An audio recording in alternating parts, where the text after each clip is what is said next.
En ce temps-là, Jésus regagna en barque l'autre rive, et une grande foule s'assembla autour de lui. Il était au bord de la mer. Arrive un des chefs de synagogue nommé Jaïr. Voyant Jésus, il tombe à ses pieds et le supplie instamment. Ma fille est encore si jeune, est à la dernière extrémité. Viens lui imposer les mains pour qu'elle soit sauvée et qu'elle vive. Jésus partit avec lui, et la foule qui le suivait était si nombreuse qu'elle l'écrasait. Or, une femme qui avait des pertes de sang depuis 12 ans, elle avait beaucoup souffert du traitement de nombreux médecins, et elle avait dépensé tous ses biens sans avoir la moindre amélioration. Au contraire, son état avait plutôt empiré.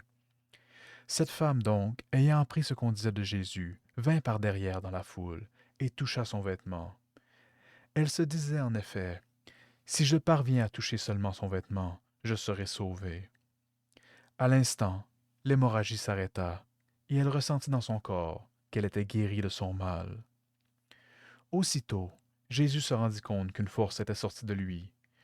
Il se retourna dans la foule, et il demandait, qui a touché mes vêtements? Ses disciples lui répondirent, tu vois bien la foule qui t'écrase, et tu demandes, qui m'a touché? Mais lui regardait tout autour pour voir celle qui avait fait cela.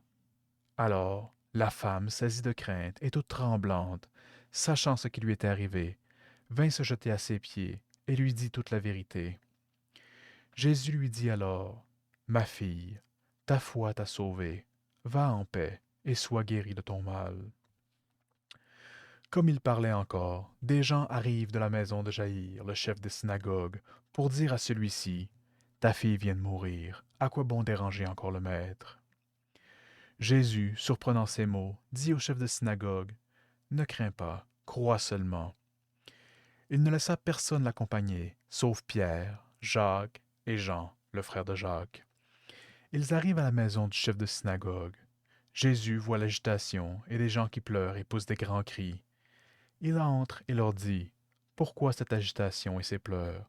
L'enfant n'est pas morte, elle dort.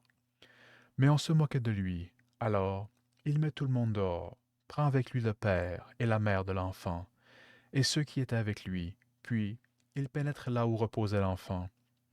Il saisit la main de l'enfant et lui dit, Talita cum, ce qui signifie, jeune fille, je te le dis, lève-toi. Aussitôt, la jeune fille se leva et se mit à marcher. Elle avait en effet 12 ans.